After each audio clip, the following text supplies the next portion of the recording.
Hello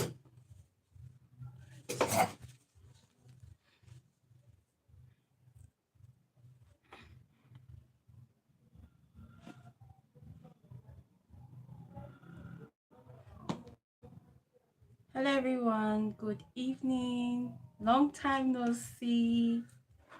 I've missed you guys. Hope you guys are good. Hope everyone is fine. Um, it's been a tough one, and I think I owe you guys an explanation. But then I don't know where to start from. I'm just gonna summarize. I've not been coming online due to so many factors. Last weekend was because of network issues. Then this week we had, and we are still having Ignite Youth Conference in my church. And this means that I have to go to church after work, and which we close mostly by 9. So once we close by 9, I'm too busy or too tired, sorry, because there's nothing busy there, but I'm too tired to come live again. So I just get home, find something to eat, shower, and sleep. Why I'm live today is because I didn't go for the program. That's because I had a class this evening which I had to attend. It's very necessary that I attend it because I paid for it. So I had to forfeit the conference to attend the class. And I just finished the class like a few minutes ago, and then I decided to come live. That's why I don't know how we are going to do this because it's really, really not easy. You know, when you see people come consistently online, please don't take it for granted. It takes a lot from them. It takes a lot of courage, a lot of discipline, a lot of zeal to keep coming live and keep showing up. A lot of motivation too, and a lot of finances. You know, let's talk about the data that goes down the line. You know, subscribing and paying for data, especially here, it's not easy. The way MTN and Airtel will be sucking the data, you know. So today we are starting from the book of Joshua. I stopped at um uh Deuteronomy, right? Yeah, I think I stopped at Deuteronomy. I was supposed to be in maybe Joshua 21 by now, but because of the program, just like I said, I've not been reading, even offline, I've not been reading. Hi, Hilary. Hello. Thank you for joining. Thank you all for joining. I'm challenging myself to finish the Bible in 6 months. Though I've not been as consistent as I'm supposed to be because of a lot of challenges. But I'm live here today and I pray that I'll be more consistent from now. So please, you can join me, support me, you know, subscribe. I do entertainment content too aside this because of timing and, you know, having to work. That's why I've not been posting a lot of entertainment content. So join me. I'm thanking to my YouTube family because my Facebook family, they are very much aware of that. So please subscribe and like the video, comments, as the Lord will bless you. Amen. So today we proceed to Joshua. So I'm starting Joshua from chapter 1, which was supposed to be Monday's chapter, but I'm going to be reading all until when I'm tired or when the data goes off. Okay, Joshua chapter 1.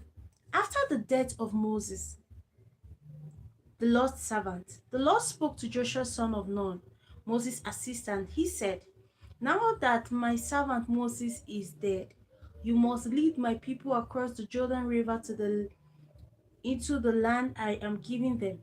I promise you that I promise you what I promised Moses. Everywhere you go, you will be on land. Everywhere you go, you will be on land I have given you. From the Negev desert in the south to the Lebanon mountains in the north. From the Euphrates River on the east to the Mediterranean Sea. On the west and all the land of the Hittites. No one will be able to stand their ground against you as long as you live. For I will be with you as I am with Moses. I will not fail you or abandon you. Be strong and courageous, for you will lead my people to possess all the land I swore to give their ancestors. Be strong and very courageous. Obey all the laws Moses gave you. Do not turn away from them, and you will be successful in everything you do. Study this book of the law continuously. Meditate on it day and night, so you will be sure to obey all that is written in it. Only then will you succeed, I command you. Be strong and courageous. Do not be afraid or discouraged, for the Lord your God is with you wherever you go. Verse 10. Joshua then commanded the elder of the Israel, go through the camp and tell the people to get their provisions ready. In 3 days you will cross the Jordan River and take possession of the land the Lord your God has given you. Then Joshua called together the tribes of Reuben, Gad, and the half tribe of Manasseh. He told them, remember what Moses, the servant of the Lord, commanded you. The Lord your God is giving you rest and has given you the land. Your wives, children, and cattle may remain here on the east side of the Jordan River, but your warriors, fully armed, must lead the other tribes across the Jordan to help them conquer their territory. Stay with them until the Lord gives rest to them, as he has given rest to you, and until they too possess the land the Lord your God is giving them. Only then may you settle here on the east side of the Jordan River in the land and of the Jordan River in the land that Moses, the servant of the Lord, gave you. They answered Joshua, we will do whatever you command us, and we will go wherever you send us. We will obey you just as we obeyed Moses. And may the Lord your God be with you as he has been with Moses. Anyone who rebels against your word and does not obey every command will be put to death. So be strong and courageous. Okay, I'm trying to link us back to the book of Deuteronomy. Remember, before Moses died, the Lord had commanded that he blesses Joshua and put him in command of the people. But prior before then, the tribe of Reuben, Gad, and some tribes of Manasseh had gone to meet Moses. They said they loved the land in the east side. That's before the Jordan River, before they crossed, and that they want Moses to give them that part of the land. I just want to recollect because we've not been live for a while now. And Moses went to God to tell him what the tribe of the Reubens and the Gad and half tribe of Manasseh had said. And then God spoke to Moses, that told Moses that he may give them the land, but they must promise that they will follow the other tribes across Jordan to go and fight for the land that the Lord has promised to give them. And that was why they asked them to leave their wives uh, in the place where they are. I've forgotten the name of the place before crossing. I'm just telling you so you can recollect the story. And prior to, because these other chapters, I didn't read it live. The last books of Deuteronomy, that was Deuteronomy 27 all the way to 34, sorry. Yes, 34, I'm correct. So I didn't read it live, I read it offline. So I'm trying to recollect so we can follow the story. That was God giving the command to the people of Israel. He told them that they shouldn't do a lot of things. And sorry to say, there was a lot of curses there. A lot of curses that I am not so comfortable with. The curses were so deep. To think that these curses were coming from God, I don't know. Don't know what to think of it, but I'm a Christian. I believe in Christ, please. So that you know, but like it just makes me see another part of God, maybe the consuming fire or the angry part of God, but it's just so much that, the causes were very deep. I don't want to even talk about it. I'm even glad I didn't read it here because it's really deep. So let's continue with Joshua chapter 2. Then Joshua secretly sent out two spies from the Israel camp at Acacia. He instructed them spy out the land on the other side of the Jordan River, especially around Jericho. So the two men set out and came to the house of a prostitute named Rahab and stayed there that night. But someone told the king of Jericho, some Israelites has come here tonight to spy out the land. So the king of Jericho sent others to Rahab. Bring out the men who have come into your house. They are spies sent here to discover the best way to attack us. Rahab, who had hidden the two men, replied, the men were here earlier, but I didn't know where they were from. They left the city at dusk as the city gates were about to close, and I don't know where they went. Or if you hurry, you can probably catch up with them. But she had taken them up to the roof and hidden them beneath piles of flax. So the king's men were looking for the spies along the road to the shallow leading to the shallow crossing places of the Jordan River. And as soon as the king's men had left, the city gate was shut. Before the spies went to sleep that night, Rahab went up on the roof to talk with them. I know the Lord has given you this land, she told them. We are all afraid of you. Everyone is living in terror, for we have heard the Lord's for we have heard how the Lord made a dry path for you through the Red Sea when you left the Egypt. And we know what I don't know what's wrong today. And we know what you did to Sihon and Og, the two Amorite kings east of Jordan River, whose people you completely destroyed. No wonder our hearts have melted in fear. No one has the courage to fight after hearing such things. For the Lord your God is supreme. For the Lord your God is the supreme God of the heavens above the earth.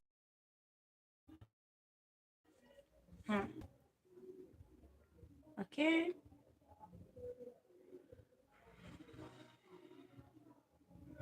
We offer our lives as a guarantee for your safety. The men agreed. If you don't betray us, we will keep our promise when the Lord gives us the land.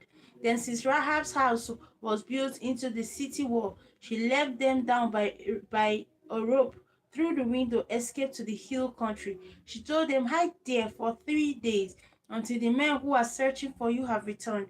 Then you can go your way. Before they left, the men told her, we can guarantee your safety only if you leave this skeleton rope hanging from the window, and all your family members, your father, mother, brothers, and all your relatives will be here inside the house. If they go out into the streets, they will be killed, and we cannot be held to an oath. But one inside this house will be killed. Not a hand will be laid on any of them. If you betray us, however, we will not be bound by the oath in any way. I accept your terms, she replied, and she sent them on their way in the scarlet robe hanging from the window. The spies went up into the hill country and stayed there 3 days. The men who were chasing them had searched everywhere along the road, but they finally returned to the city without success. Then the two spies came down from the hill country, crossed the Jordan River, and reported to Joshua all that had happened to them. The Lord will certainly give us the whole land, they said, for all the people in the land are terrified of us. Chapter 3 of Joshua. Early the next morning, Joshua and all the Israelites left Acacia and arrived at the bank of the Jordan River, where they camped before crossing. 3 days later, the Israelite leaders went through the camp, giving this instruction to the people. When you see the Levitical priests carrying the Ark of the Covenant of the Lord your God, follow them. Since you have never traveled this way before, they will guide you. Stay about a half mile behind them, keeping a clear distance between you and the ark. Make sure you don't come any close. Remember that anyone who comes close to the ark, aside the Levites, will be killed or consumed. Okay, let's go on. Verse 5. Then Joshua told the people, purify yourself, for tomorrow the Lord will do great wonders among you. In the morning, Joshua said to the priests, lift up the ark of the covenant, lead the people across the river, and so they started out. The Lord told Joshua, today I will begin to make you great in the eyes of all the Israelites. Now they will know that I am with you, just as I was with Moses. Give this instruction to the priests who were carrying the Ark of the Covenant. When you reach the bank of the Jordan River, take a few steps into the river and stop. Please, can you stop calling me?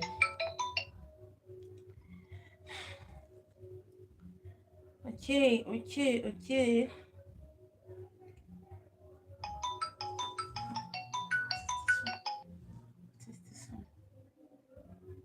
So Joshua told the Israelites, "Come and listen to what the Lord your God says. Today you will know that the Lord God is among you. He will surely drive out the Canaanites, Hittites, Jebusites, Perizzites, Ger, Girgashites, Amorites, and Jebusites." Think of it, the Ark of the Covenant belongs to the Lord of the whole earth. The Ark of the Covenant, which belongs to the Lord of the whole earth, will lead you across the Jordan River. Now choose 12 men, one from each tribe. The priests will be carrying the Ark of the Lord of all the earth. Then all feet touch the water. Sorry.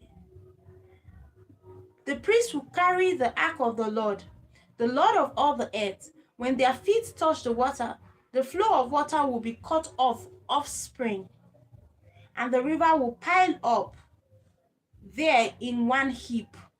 When people set out to cross the Jordan, the priests who were carrying the Ark of the Covenant went ahead of them.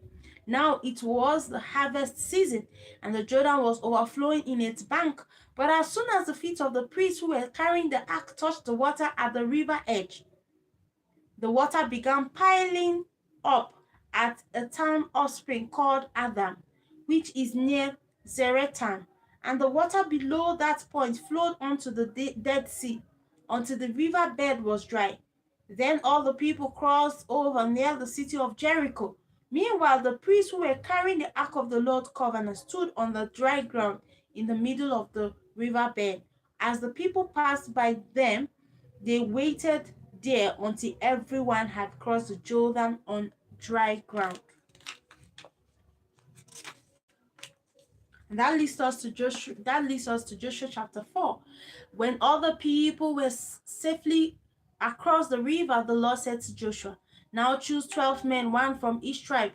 Tell the men to take 12 stones from where the priests are standing." I don't know why I'm declining the call and it keeps coming.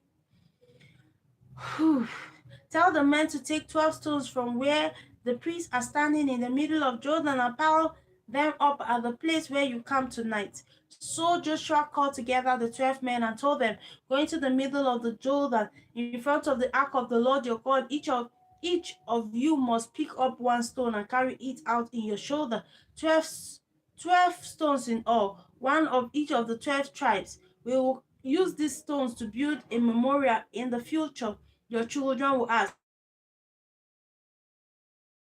Then you will tell them, they remind us the Jordan River. They remind us the Jordan River, the Ark of the Lord's covenant went across.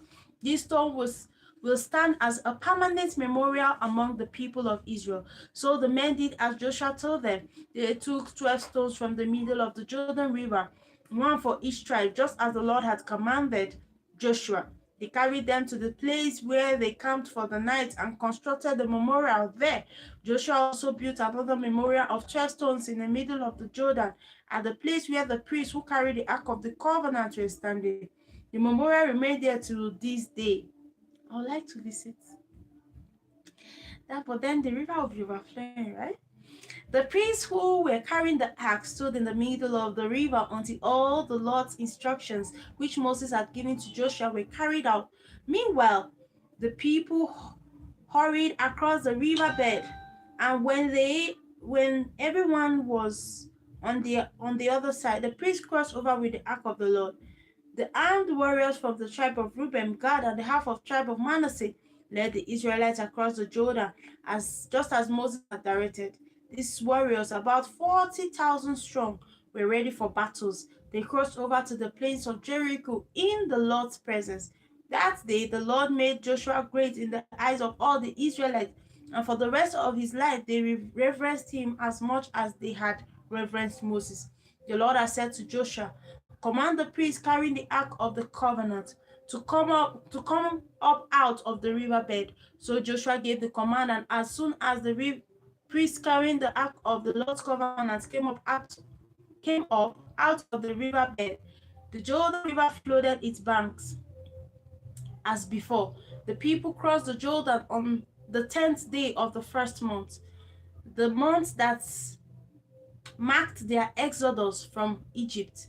They camped at Gilgal, east of Jericho. They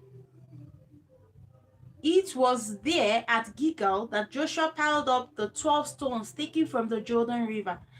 Then Joshua said to the Israelites, "In the future, your children will ask, 'What does this stone mean?'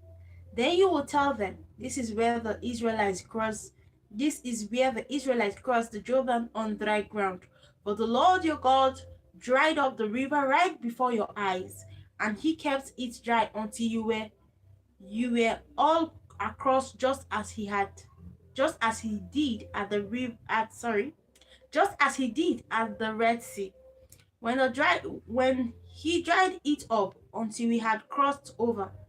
He did this so that all the nations of the earth might know the power of the Lord, and that you might fear the Lord your God forever." And that brings us to the end of uh, Joshua 4. Welcome, Cornelos. Thank you for joining on Facebook. Thank you for joining. God bless you. As many that are joining on WhatsApp, Tree Zone, thank you for joining. I don't know what message he sent that was retracted, but let's continue. When all the Amorite king went off the Jordan, and all the Canaanite king who lived along the Mediterranean coast heard how the Lord had dried up the Jordan River so the people of Israel could cross, they lost heart and were paralyzed with fear. At the time the Lord told Joshua, "Use knives of flint to make the Israelites a circumcised people again." So Joshua made flint knives and circumcised the entire male population of Israel at Gilbert, Haralot. Joshua had to circumcise them because all the men who were old enough to bear arms. Joshua had to circumcise them because all the men who were old enough to bear arms when they left Egypt had died in the wilderness. Those who left Egypt had all been circumcised, but none of the men born after Exodus during the year in the wilderness has been circumcised. These Israelites wandering in the wilderness for 40 years until all the men who were old enough to bear arms when they left Egypt had died, for they had disobeyed the Lord. And the Lord vowed he would not let them enter the land he had sworn to give us, a land flowing with milk and honey. So Joshua circumcised their sons who had not been circumcised on the way to the promised land. Those who had grown up to take their father's place after all the male had been circumcised, they rested in the camp until they were healed. That means it took at least 1 month. Sorry for the noise.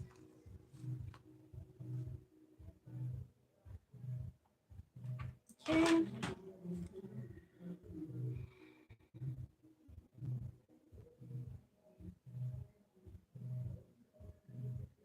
Then the Lord said to Joshua, "Today I have rolled away the shame of your slavery in Egypt, so that places that have been called Gilgal to this day." Then the Lord said to Joshua, "Today I have rolled away the shame of your slavery in Egypt, so that place has been called Gilgal to this day." While the Israelites were camped at Gilgal on the plain of Jericho, they celebrated Passover on the evening of the 14th day of the first month, the month that marked their exodus from Egypt. The very next day, they began to eat unleavened bread and roasted grain harvested from the land. No manna appeared that day, and it was never seen again. So from that time on, the Israelites ate from the crop of Canaan. As Joshua approached the city of Jericho, he looked up and saw a man facing him with sword in hand. Joshua went up to him and asked, "Are you a friend or a foe?" "Neither one," he replied. I am commander of the Lord's army." At this, Joshua fell with his face to the ground in reverence. "I am at your command," Joshua said. "What do you want your servant to do?" The commander of the Lord's army replied, "Take off your sandals, for this is a holy ground." and Joshua did as he was told. That leads us to Joshua chapter 6. Now the now the gates of the now the gates of Jericho were tightly shut because the people were afraid of the Israelites. No one was allowed to go in or out. But the Lord said to Joshua, I have given you Jericho, its king and all the mighty warriors. Your entire army is to march around the city once a day for 6 days. 7 priests will walk ahead of the ark, each carrying a ram horn. On the seventh day, you are to march around the city 7 times with the priest blowing the horn. When you hear the priest give one long blast on the horn, all have all the people give a mighty shout. When the walls of the city then the walls of the city will collapse and the people can charge strength. Sorry. Then the walls of the city will collapse and the people can charge straight into the city. So Joshua called together the priests and said, take up the ark of the covenant and assign 7 priests to walk in front of it, each carrying a ram horn. Then he gave orders to the people, march around the city, and the armed men will lead the way in front of the ark of the Lord. After Joshua spoke to the people, the 7 priests with the ram horn started marching in the presence of the Lord, blowing the horn as they marched, and the priests carried the ark of the Lord's covenant, followed behind them.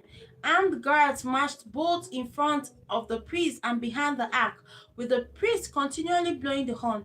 Do not shout, do not even talk, Joshua commanded. Not a single word from any of you until I tell you to shout. Then shout. So the ark of the Lord was carried around the city once that day, and then everyone returned to spend the night in the camp.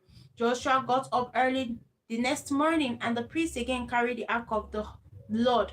The 7 priests with the ram horn marched in front of the ark of the Lord, blowing the horns. Armed guards marched both in front of the priests with the horn and behind the ark of the Lord. All this time, the priests were sounding their horns. On the sound, on the second day, they marched around the city once and returned to the camp. They followed this pattern for 6 days. On the seventh day, the Israelites got up at dawn and marched across the city as they had done before, but this time they went around the city 7 times. The seventh time around, but this time they went around the city 7 times. The seventh time around, as the priest sounded the long blast on their horns, Joshua commanded the people, shout, for the Lord has given you the city. The city and everyone in it must be completely destroyed. As an offering to the Lord, only Rahab the prostitute and the other in her house will be spared, for she protected our spies. Do not take any of the things set apart for destruction, or you yourself will be completely destroyed, and you will bring trouble on all Israel. Everything made for silver, gold, bronze, or iron is sacred to the Lord and must be brought to his treasury. When the people heard the sound of the horn, they shouted as they could. Suddenly, the walls of Jericho collapsed, and the Israelites charged straight to the city from every side, captured it. They completely destroyed everything in it: men, women, young and old, cattle, sheep, donkey, everything. Then Joshua said to the 2 spies, keep your promise. Go to the prostitute's house and bring her out, along with all the family. The young men went in and brought out Rahab, her father, her mother, brother, and all the other relatives who were with her. They moved her whole family to a safe place near the camp of Israel. Then the Israelites burned the city and everything in it. Only things made from silver, gold, and iron were kept for the treasury of the Lord's house. So Joshua spared Rahab, the prostitute, and her relatives who were with her in the house, because she had hidden the spies Joshua sent to Jericho, and she lives among the Israelites to this day. At the time, Joshua invoked At that time, Joshua invoked this curse. May the curse of the Lord fall on anyone who tries to rebuild the city of Jericho. At the cost of his firstborn son, he will lay its foundation. At the cost of his youngest son, he will set up his gate. So the Lord was with Joshua, and his name became famous throughout the land. That leads us to the end of Joshua chapter 6, and we proceed to Joshua chapter 7. But Israel was unfaithful concerning the things set apart for the Lord. A man named Achan had stolen some of the things, so the Lord was very angry with the Israelites. Achan was the son of Carmi, of the family of Zimri, of the clan of Zerah, and of the tribe of Judah. Joshua sent some of his men from Jericho to spy out the city of Ai, east of Bethel, near Betaven. When when they returned, they told Joshua, a small town, and it's a small town, and it won't take more than 2 or 3 thousand of us to destroy it. There's no need for all of us to go there. So approximately 3,000 warriors were sent, but they were soundly defeated. The men of Ai chased the Israelites from the city gate as far as the quarries, and they killed about 36 who were retreating down the slope. The Israelites were paralyzed with fear at this turn of events, and their courage melted away. Joshua and the leaders of Israel tore their clothes in dismay, threw dust on their head, and bowed down facing the ark of the Lord until evening. Then Joshua cried out, Sovereign Lord, why did you bring us across the Jordan River if you are going to let the Amorites kill us? If only we had been content to stay on the other side. Lord, what am I to say? What am I to say? Now the Israelites have fled from its enemies. For when the Canaanites and all the other people living in the land hear about it, they will surround us and wipe us off the face of the earth. And then what will happen to the honor of your great name? But the Lord said to Joshua, Get up! Why are you lying on your face like this? Israel has sinned and broken my covenant. They have stolen the thing that I commanded to be set apart for me. And they have not only stolen them, they have also lied about it and hidden the things among their belonging. That is why the Israelites are running from their enemies in defeat. For now, Israel has been set apart for destruction. I will not remain with you any longer, unless you destroy the things among you that were set apart for destruction. Get up, command the people to purify themselves in preparation for tomorrow. For this is what the Lord, the God of Israel, says: Hidden among you, O Israel, are things set apart for the Lord. You will never defeat your enemies until you remove these things. In the morning, you must present yourself by tribes, and the people will point out the tribes to which the guilty man belongs. That tribe must come forward with its clan, and the Lord will point out. I don't know why it keep calling. This is an office call. By this time, office has closed. Someone is still calling by this time.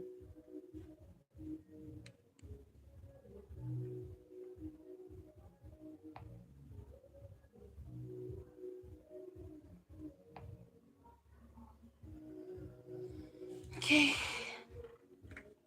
Okay.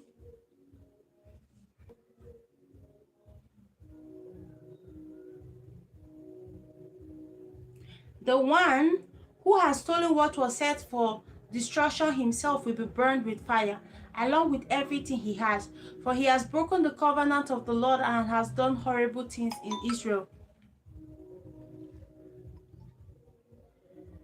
Early the next morning, Joshua brought the tribe of Israel before the Lord, and the tribe of Judah was singled out. Then the clan of Judah came forward, and the clan of Zerah was singled out. Then families of Zerah came before the Lord, and the family of Zimri was singled out. Then every member of Zimri family was brought forward, person by person, and Achan was singled out. Then Joshua said to Achan, My son, give glory to the Lord, the God of Israel, by telling the truth. Make your confession and tell me what you have done. Don't hide it from me. Achan replied, I have sinned against the Lord, the God of Israel, for I saw a beautiful robe imported from Babylon. 200 silver coins, and a bar of gold weighing more than a pound. I wanted them so much that I took them. They they are hidden in the ground beneath my tent, with the silver buried deeper than the rest. So Joshua sent some men to make a search. They ran to the tent and found the stolen goods hidden there, just as Achan had said, with the silver buried beneath the rest. They took the things from the tent and brought them to Joshua and all the Israelites. Then they laid them on the ground in the presence of the Lord. Then Joshua and all the Israelites took Achan and the silver, the robe, the bar of gold, and his sons and daughters, cattle, donkeys, sheep, and everything he had, and they brought them to the valley of Achor. Then Joshua said to Achan, "Why have you brought trouble on us? The Lord will now bring trouble on you." And all the Israelites, Achan and his family, and burned their body. They piled a great heap of stone over Achan, which remained to this day. This is why the place was called the Valley of Trouble ever since. So the Lord was no longer angry. These are some of the stories that just get me thrilled. I'm thrilled. I'm thrilled. Like how people just get burnt. It's just I don't know. I don't know. I don't know. But it's just I don't know. I don't know. I don't know. But it's just somehow. Just imagine the innocent children getting killed all because of the sins of their father. Is that not odd? Is that not what am I to question God? That's so sad. Then the Lord said to Joshua in chapter 8 of Joshua, Then the Lord said to Joshua, "Do not be afraid or discouraged. Take the entire army and attack Ai, for I have given to you the king of Ai, the people, his city, and his land. You will destroy them as you destroyed Jericho and its king, but this time you may keep the captured goods and the cattle for yourself. Set an ambush behind the city." Imagine the same thing that Achan was killed for, and then now he's saying you can keep the captured goods and the rest for yourself. That's so I don't know. So Joshua and the army of the Israel set out to attack Ai. Joshua chose 30,000 men and set them out at night with this order: hide in ambush close behind the city and be ready for action. When our main army attacks, the men of Ai will come out to fight as they did before, and we will run away from them. We will let them chase us until they have left the city, for they will say, "The Israelites are running from us as they did before." Then you will jump up from your ambush and take possession of the city, for the Lord your God will give it to you. Set the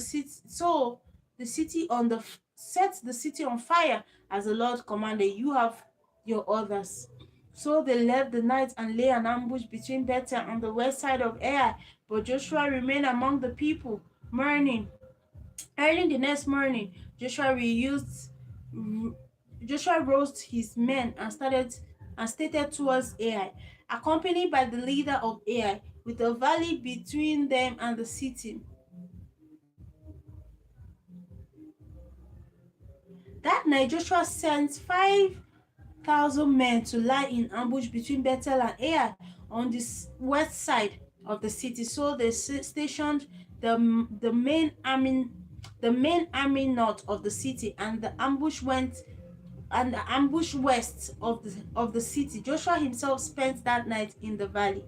When the king of Ai saw the Israelites across the valley, he and all the army hurriedly went out early the next morning and attacked the Israelites at a place overlooking the Jordan Valley. But he didn't realize there was an ambush behind the city.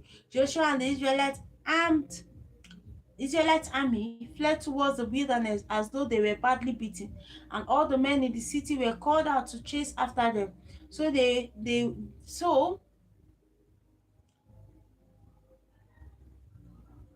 in that way they were lured away from the city. There was not a man left in Ai and Bethel who did not chase after the Israelites, and the city was left wide open. Then the Lord said to Joshua, "Point your spear towards Ai, for I will give you the city." Joshua did as he has commanded. As soon as Joshua gave the signal, the men and bush jumped up and poured into the city. They quickly captured it and set it on fire. When the men of Ai looked behind them, smoke from the city was filling the sky, and they had nowhere to go, for the Israelites who had fled in the direction of the wilderness now turned on their pursuers. Then Joshua and the other Israelites saw that the ambush had succeeded and that the smoke was rising from the city. They turned and attacked the men of Ai. Then the Israelites who were inside the city came out and started killing the enemy from the rear. So the men of Ai were caught in a trap, and all of them died. Not a single person survived or escaped. Not a single person. Only the king of Ai was taken alive and brought to Joshua. When the Israelite army finished killing all the men outside the city, they went back and finished off everyone inside. So the entire population of Ai was wiped out that day. 12,000 in all, for Joshua kept holding out his spear until evening. Who, who had lived in Ai was completely destroyed. Only the cattle, the treasures of the city were not destroyed. For the Israelites kept this for themselves as the Lord has commanded. So Ai became a permanent mound of ruins, desolate till this day. Joshua hung the king of Ai on a tree and left him there until evening. At sunset, the Israelites took down the body and threw it in front of the city gate. They piled a great heap of stone over him that can still be seen till today. Then Joshua built an altar to the Lord, the God of Israel, and I don't know, on Mount Ebal. He followed the instruction that Moses, the Lord's servant, has written in the book of the law. Make me an altar from stone that are uncut and have not been shaped with iron too. Then on the altar they presented burnt offering and peace offering to the Lord. And as the Israelite word, Joshua copied the law of Moses into the stone of the altar. Then all the Israelites, foreigners and citizens alike, along with the leaders, officers, and judges, were divided into two groups. One group stood at the foot of Mount Geriz- Gerizim, the other at the foot of Mount Ebal. Each group faced the other, and between them stood the Levitical priests carrying the Ark of the Lord's covenant. This was all done according to the instruction Moses, the servant of the Lord, has given for blessing the people of Israel. Joshua then read to them all the blessing and curses Moses had written in the book of the law. Every command Moses had ever given was read at the entire assembly, including the women and children and the foreigners who lived among the Israelites. This brings us to the end of Joshua chapter 8. And we proceed to Joshua chapter 9. Okay. Now all the king who went now all the kings went Now all the kings west of the Jordan heard about what had happened. These were the kings of the Hittites, Amorites, Canaanites, Perizzites, Hivites, and Jebusites, who lived in the hill country in the western foothills and along the coast of the Mediterranean Sea as far as north as the Lebanon mountains.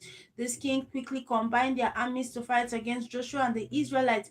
But when the people of Gibeon heard what had happened to Jericho and Ai, they resorted to deception to save themselves. They sent ambassadors to Joshua, loading their donkey with weathered sandal packs and old patched wineskins. They put on ragged clothes and worn out patched sandals, and they took along dry moldy bread for provision. When they arrived at the camp of Israel at Gilgal, they told Joshua and the men of Israel, "We came from the distant land to ask you to make peace of treaty with us." The Israelites replied to the Hivites, How do we know you don't live nearby? For if you do, we cannot make a treaty with you." They replied, "We will be your servants." "But who are you?" Joshua demanded. Where do you come from?" They answered, "We are from a very distant country. We have heard of the might of the Lord, your God, and of all he did in the Egypt. We have heard what he did to the two Amorite kings east of Jordan River, King Sihon of Heshbon and King Og of Bashan, who lived in Ashtaroth. Ashtaroth. So our leaders and our people instructed us, prepare for a long journey. Go meet with the people of Israel, declare our people to be their servants, and ask for peace. The bread was hot from the oven when we left, but now, as you can see, it is dry and moldy. These wineskins were new when we filled them, but now they are old and crackled, and our clothes and sandals were worn out from long, hard trip. So the Israelite leader examined their bread, but they did not consult the Lord. Then Joshua went ahead and signed a peace treaty with them, and the leaders of Israel ratified their agreement with a binding oath. 3 days later, the fact came out. The people of Gibeon lived nearby. The Israelites one, set out once to investigate and reach their town in 3 days. The names of this town were Gibeon, Kephirah, and Beroth, and Kerat Jerem. But the Israelites did not attack the town, for their leaders had made a vow to the Lord, the God of Israel. The people of Israel grumbled against their leaders because of the treaty, but the leaders replied, "We have sworn an oath in the presence of the Lord, the God of Israel. We cannot touch them. We must let them live, for God would be angry with us if we broke our oath. Let them live, but we will make them chop the wood and carry the water for the entire community." So the Israelites kept their promise to the Gibeonites. But Joshua called together the Gibeonite leader and said, "Why did you lie to us? Why did you say that you live in a distant land when you live right here among us? May you be cursed. From now on you will chop wood and carry water for the house of my God." They replied, "We did it because we were told the Lord your God instructed the servant Moses to conquer the entire land and destroy all the people living living in it. So we feared for our lives because of you. This is why we have done it. Now we are at your mercy. Do whatever you think is right." Joshua did not allow the people of Israel to kill them, but the day he made the Gibeonites the wood chopper and water carriers, but that day he made the Gibeonites the wood choppers and water carriers for the people of Israel for the altar of the Lord. Wherever the Lord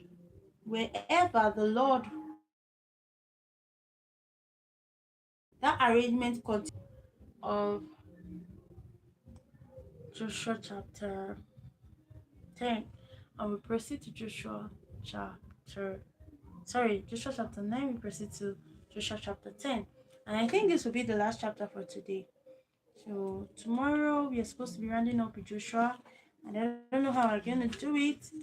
But if God tarry and then God keeps us alive tomorrow, I may be coming live two times tomorrow. Like I'm coming live in the morning and in the evening, just so we'll finish the book of Joshua tomorrow. This week, sorry, not tomorrow. Like we'll try and finish the book of Joshua this week. So this is our last chapter for today, Joshua 10. And if you're following the what is it called? The schedule for the month or for the week, sorry, as I posted on Facebook. I don't know. I think I made a mistake. I didn't post it on YouTube. I'm so sorry, my YouTube family. Um, please follow it. Me, I'm only catching up because of my activities. We had a conference which is still on, Ignite Youth Conference at Dunamis, and I've been attending after work. That's why I've not been coming online, just so you understand. So me, I'm just trying to catch up with you guys. Please. Now this Bible name is gone. Adonizedek, king of Jerusalem, heard that Joshua had captured and completely destroyed Ai and killed the king, just as he had destroyed the city of Jericho and killed its king. He also learned that the Gibeonites had made peace with Israel and were now their allies. He and his people became very afraid when they had all this. When they had all this, because Gibeon was a large city, as large as the royal cities and larger than Ai. And the Gibeonite men were mighty warriors, so King Adonizek of Jerusalem sent messages to several kings: Hohan of Hebron, Piram of Jarmuth, Japhia of Lachish, and Debir of Eglon.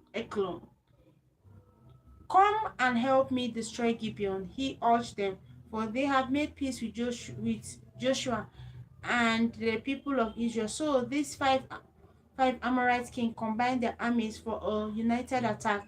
They moved all their troops into the place and attacked Gibeon. The men of Gibeon quickly sent message to Joshua at Gilgal. Don't abandon your servant now, they pleaded. Come quickly and save us, for all the Amorite king who lives in the hill country have come up against us with their armies. So Joshua and the entire Israel army left Gilgal and set out to rescue Gibeon. Do not be afraid of them, the Lord said to Joshua, for I will give you victory over them. Not a single one of them will be able to stand up to you. Joshua traveled all night from Gilgal and took the Amorite armies by surprise. The Lord threw them into a panic, and the Israelites slaughtered them in great numbers at Gibeon. Then the Israelites chased the army along the road at Bethoron and attacked them at Azekah and Makeda, killing them along the way. As the Amorites returned down the road from Beth Horon, the Lord destroyed them with a terrible hailstone that continued until they reached Azekah. The hail killed more of the army than the Israelites killed with his sword. On that day, the Lord gave the Israelites victory over the Amorites. Joshua prayed to the Lord in front of the people of Israel. He said, let the sun stand up against Gibeon and the moon over the valley of Aijalon. So the sun and moon stood until the Israelites had their enemies. Defeated their enemies here. That's verse 13. Is the event recorded at the book of, okay, sorry, that's just the sun stopped in the middle of the sky, and it did not set as on a normal day. The Lord fought for Israel that day. Never before The Lord fought for Israel that day. Never before or since has there been a day like this one, when the Lord answered such a request from a human being. Then Joshua and the Israelite army returned to their camp in Gilgal. During the battle, the five kings escaped and hid in a cave at Makeda. When Joshua heard that they had been found, he issued a command: cover the opening of the cave with large rock, place guards at the entrance to keep the king inside. The rest of you continue chasing the enemy and cut them down from the rear. Don't let them get back to their cities, for the Lord your God has given you victory over them. So Joshua and the Israelite army continued the slaughter and wiped out the five armies, except for a tiny remnant that managed to reach their fortified cities. Then the Israelites returned safely to their camp at Makeda. After that, no one dared to speak a word against Israel. Then Joshua said, remove the rock covering the opening of the cave and bring the five kings to me. So they brought the five kings out of the cave. The king of Jerusalem, Hebron, Jarmuth, Lachish, and Eglon. Joshua told them told the captains of his army, come and put your feet on the king's neck. And they did as they were told. Don't ever be afraid or discouraged. Joshua told his men, be strong and courageous, for the Lord is going to do to all of your enemies. Then Joshua killed each of the five kings and hung them on five trees until evening. As the sun was going down, Joshua gave instruction for the bodies of the kings to be taken down from the trees and thrown into the cave where they had been hiding. Then they covered the opening of the cave with a large pile of stone, which remain till this day. The same day, but this that same day, Joshua completely destroyed the city of Makeda, killing everyone in it, including the king. Not one person in the city was left alive. He killed the king of Makeda as he had killed the king of Jericho. Then Joshua and the Israelites went to Libnah and attacked it. There too the Lord gave them the city and its king. They slaughtered everyone in the city and left no survivors. Then Joshua killed the king of Libnah, just as he had killed the king of Jericho. From Libnah, Joshua and the Israelites went to Lachish and attacked it, and the Lord gave it to them on the second day. Here too the entire population was slaughtered, just as Libnah during the attack at Lachish. King of Haran and of Gezer had arrived with his army to help defeat the city, but Joshua's men killed them and destroyed his entire army. Then Joshua and the Israelite army went to Eglon and attacked it. They captured it one day, and as at Lachish, they completely destroyed everyone in the city. After leaving Eglon, they attacked Hebron and captured it and all its surrounding towns. And just as they had done at Eglon, they completely destroyed the entire population. Not one person was left alive. Then they returned back and attacked Debir. They captured the city, its king, and all the surrounding village, and they killed everyone in it, leaving no survivor. They completely destroyed Debir just as they had destroyed Libnah and Hebron. So Joshua conquered the whole region, the kings and the people of the hill country, the Negev, the western foothills, and the mountain slopes. He completely destroyed everyone in the land, leaving no survivors. Just as the Lord, the God of Israel, had commanded, Joshua slaughtered them from Kadesh Barnea to Gaza, and from Goshen to Gibeon, all the kings and their land, for the Lord, the God of Israel, was fighting for his people. Then Joshua and the Israelite army returned to their camp at Gilgal. And I think that brings us to the end of our reading today. I would have proceeded to see how far we would go. I'm tempted to want to proceed. I'm tempted to want to proceed, but then I don't know. Should we read one more chapter? I think we should read one more chapter, but this chapter looks long. Let's read one.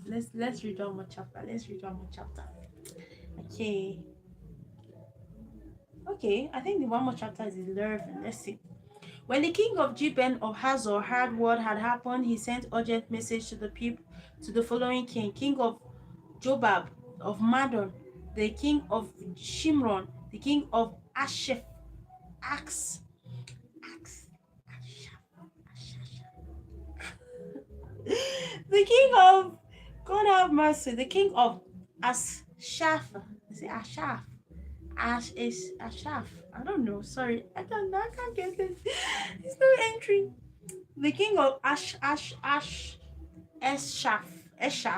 or the king of the North Hill country, the king in the Jordan Valley, south of Galilee, the king in the western foothill, the king of Naphtdo on the west, the king of Canaan, both east and west, the king of Amorites, the king of the Hittites, the king of the Perizzites, the king of the Jebusites, all countries, and the Hivites in the town on the slope of Mount Hermon, in the land of Mizpah. All those kings responded by mobilizing their warriors and uniting to fight against Israel. Their combined armies, along with a vast array of horses and chariots, covered the landscape like the sand on the seashore. They established their camp across the water near Meron to fight against Israel. Then the Lord said to Joshua, "Do not be afraid of them. By this time tomorrow, they will all be dead." Crippled their horses and burned their chariots. So Joshua and the warriors traveled the waters near Meron and attacked suddenly. The Lord gave them victory over their enemies. The Israelites chased them as far as Great Sidon and Misfotzman, and eastward into the valley of Mizpah, until not one warrior was left alive. Then Joshua crippled the horses and burned all the chariots as the Lord has instructed. Joshua then returned back and captured Hazor and killed its king. Hazor had Hazor had Hazor had at one time been the capital of the federation of this kingdom. The Israelites completely destroyed every living thing in the city. Not a single person was spared. And then Joshua burned the city. Joshua slaughtered all the other kings and their people, completely destroying them just as Moses and the servants of the Lord had commanded. However, Joshua did not burn any of the cities built on mud except Hazor, and the Israelites took all the captured goods and cattle of the ravaged cities for themselves. But they killed all the people, as the Lord had commanded his servant Moses.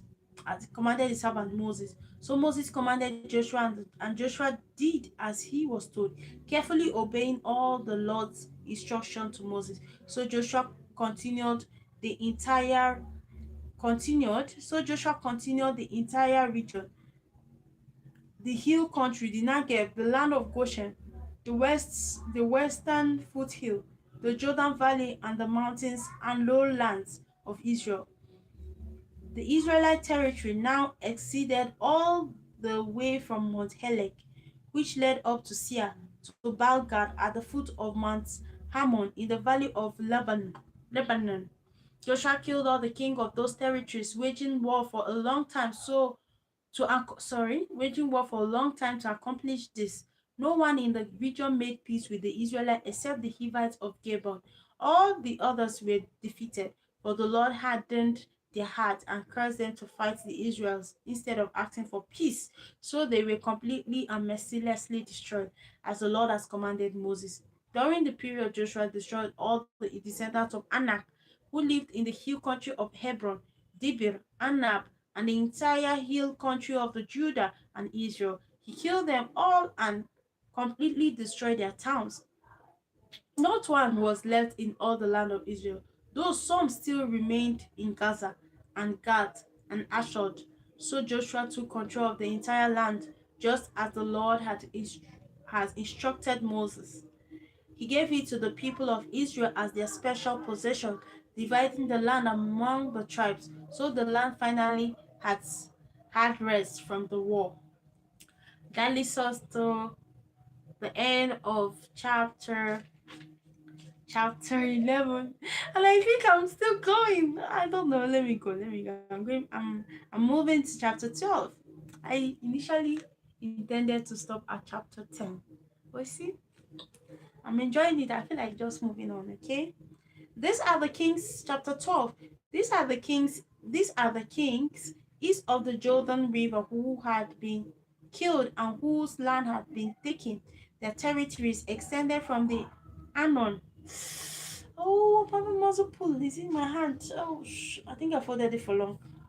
From Anon George to Mount Hermon, and included all the land east of the Jordan Valley. King Sihon of the Amorites who lived in Heshbon. I think I need something to pull this thing. So my hand can rest. It's aching me. These are the kings east of the Jordan River who had been killed, whose land was taken.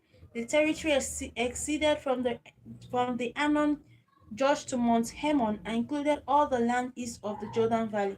King Sihon the Amorite, who lived in Heshbon, was defeated. His kingdom included Aroer on the edge of the Arnon George and extended from the middle of the Arnon George to the Jabbok River, which serves as a boundary for the Amorites. This territory includes half of the present area of Gilead, which lies north of the Jabbok River. Sihon also controlled the Jordan Valley as far as the western shores of the Sea of Galilee and as far as south as the Dead Sea, from the Beth Jeshimoth to the slopes of Pisgah. King Og of Bashan, the last of Reshphat, lived at Ashtaroth and Edrei. He ruled a territory stretching from Mount Hermon to Selaka in the north and to all Bashan in the east, and westward to the boundaries of kingdoms of Geshur and Makkah. His kingdom included the northern half of Gilead, the other portion which was in the territory of Sihon of Heshbon. Moses, the servant of the Lord, and the Israelites had destroyed the people of King Sihon and King Og, and Moses gave their land to the tribe of Reuben, Gad, and half tribe of Manasseh. The following is a list of the kings Joshua and the Israelite armies defeated in the west side of the Jordan, from Baal-gad in the valley of Lebanon to Mount Halak, which led up to Seir. Joshua allotted this land to the tribes of Israel as their inheritance, including the hill country, the western foothill, the Jordan Valley, the mountain slope, the Jordan wilderness, the Negev. The people who lived in the region were the Hittites, the Amorites, the Canaanites, the Perizzites, the Hivites, the Jebusites. These are the kings Israel defeated. The king of Jericho, the king of Ai near Bethel, the king of Jerusalem, the king of Hebron, the king of Jomoth, the king of Lachish, the king of Eglan, the king of Gaza, the king of Dabir, the king of Gida, the king of Haumar, the king of Arad, the king of Libnah, the king of Adullam, the king of Makeda, the king of Matel, the king of Tupua, the king of Hepha, the king of Ephek, the king of Lasharon, the king of Madon, the king of Hazor, the king of Shimron Meron, the king of this name here, Eshaf, the king of Tanak, the king of Migdo, the king of Kedash, the king of Joknem in Carmel, the king of Dua in the city of Naphtodo, the king of Goyim in Gilgal, the king of Tirzah. In all, 31 kings and their cities were destroyed. And that brings us to the end of Joshua chapter 12. And I feel like going on, and it's already to 9. It's 8:31. And I just feel like going on. I feel like reading on. I feel like reading on. I feel like reading on. Let me check the remaining books of Joshua. Joshua is actually not so long. It's not so long. Wow. Joshua stops at 24. That means we can do this in 2 days, right? Should I just continue? Should I just continue? I think I'll continue. I feel so excited. I don't know why. I feel so excited. When Joshua was an old man, the Lord said to him, "You are growing old and much land remains to be conquered. The people still need to occupy the land of the Philistines and the Geshurites. Land of the Philistines, okay, on the Geshurite territories that belong to the Canaanites. This land extends from the stream of Shihor.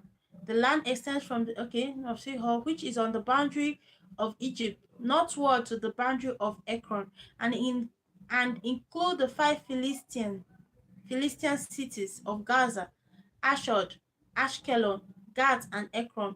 The land of the Havites in the south also remained to be conquered. In the north, this area has not yet been conquered. All the land of the Canaanites include Mamre, which will belong to the Sidonians, stretching northward to Aphek, on the border of the Amorites, the land of the Gabalites, and all of the Lebanon mountains area to the east, from Baal-gad beneath Mount Hermon to Labamat, and all the hill country from Lebanon to Misrephoth Mam, including all the land of Sidonians.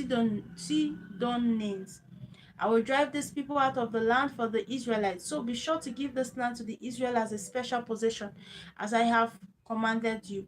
Include all the territories as Israel's inheritance when you divide the land among the 9 tribes and the half tribe of Manasseh.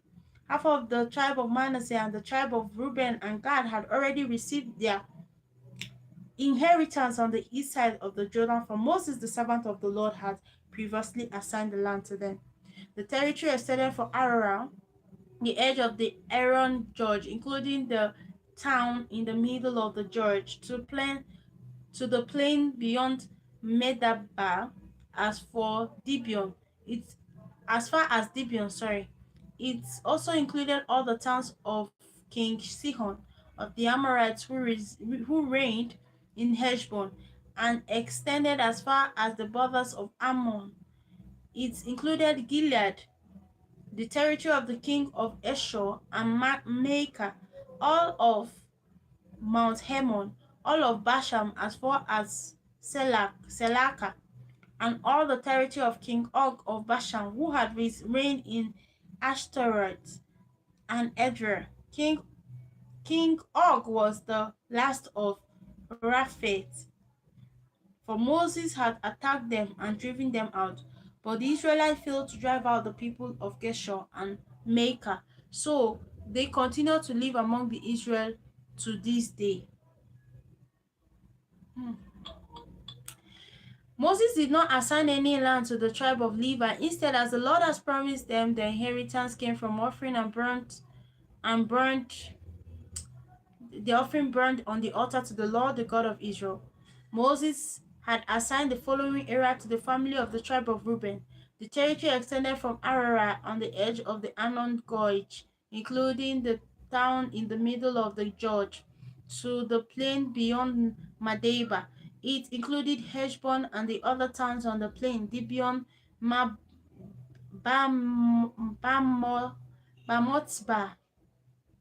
Bet Balmon, Jahaz,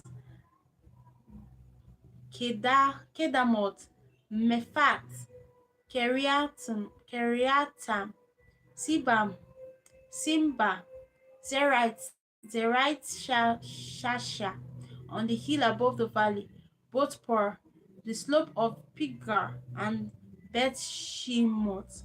The land of Reuben included all the town of Plain. The town included all the town of the plain and the entire kingdom of Sihon. Sihon was the Amorite king.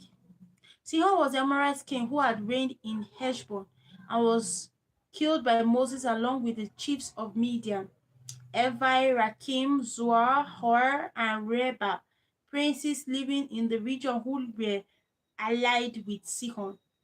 The Israelite who killed Balaam, the Israelite also killed Balaam, the magician, the son of Bua.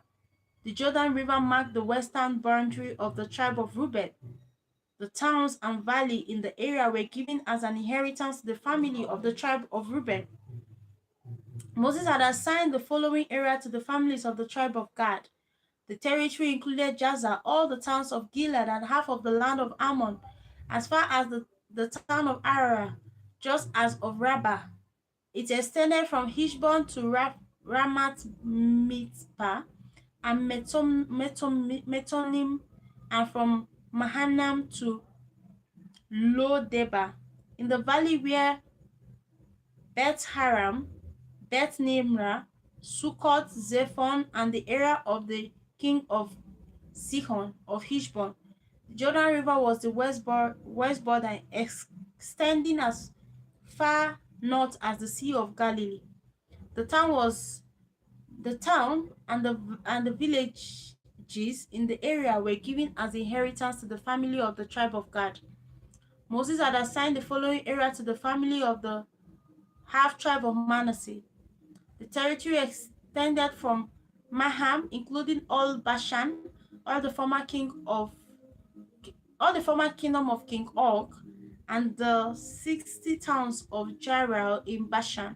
It also included half of Gilead and King Og royal cities at Ashtaroth, Edrei. All those were given to the descendants of Machir, who was Manasseh's son. These are the allotments Moses had made while he was on the plain of Moab, across the Jordan River, east of Jericho. But Moses gave no land to the tribe of Levi, for the Lord, the God of Israel, had promised to be their inheritance. This brings us to the end of Joshua 13, and then I feel like moving forward. Ow. keep going on and on and on. Should we just do 14? Please, let's just do 14, please. Okay, after 14, I will hands up, okay? So let's go. The remaining tribe of Israel inherited land in Canaan as allotted by Eleazar the priest, Joshua son of Nun, and the tribal leaders. The 9.5 tribe received their inheritance by means of sacred laws in accordance with the Lord's command through Moses. Moses had already given an inheritance of the land to the 2.5 tribe in the east side of the Jordan River.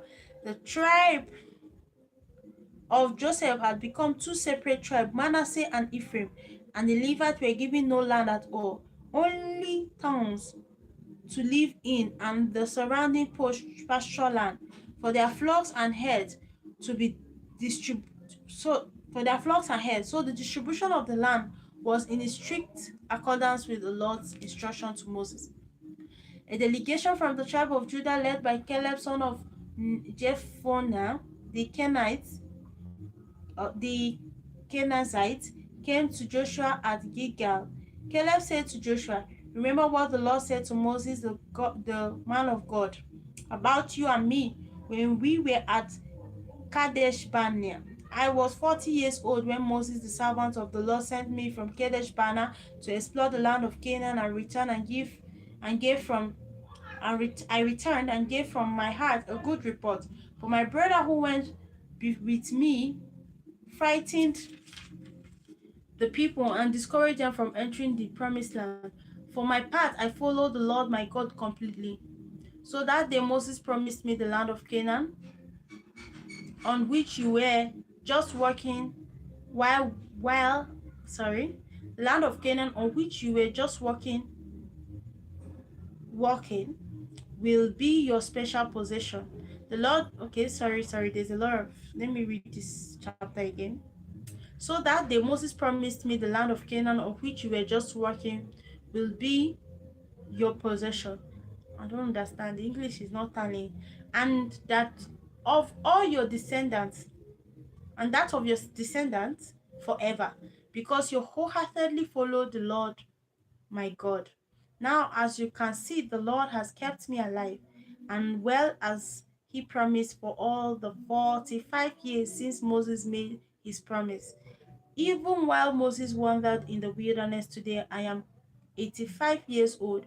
I am as strong now as I was when Moses sent me on that journey, and I can still travel and fight as well as I could then. So I am asking you to give me the hill country that the Lord promised me. You will remember that as Scots, we found the Anakites living there in great walled cities. I will drive them out of the land, just as the Lord said. So Joshua blessed Caleb, son of Jephunneh, and gave Hebron Caleb, son of Jephunneh, the Kenites, because he wholeheartedly followed the Lord, the God of Israel. Previously, Hebron had been called Kiritaba. It had been named after Abba, a great hero of the Anakites, and the land had rest from war. So I'm keeping to my promise. I'm ending here. So tomorrow we will proceed from Joshua 15 all the way to 24. You know, it's actually very exciting to see that we can go this far. So hopefully before weekend we'll be moving to Joshua. So thank you all for joining. May the Lord bless you, cause his face to shine upon you and be merciful unto you in the name of Jesus. Amen. As many who have joined this live supported me, God will bless you. My God will bless you. My God will bless you. My God will bless you. My God will bless you. Your own no go spoil. In Jesus' name. Amen. Thank you all. And bye-bye. Bye-bye to my YouTube family. Bye-bye to my Facebook family. I love you all. Mwah, mwah, mwah.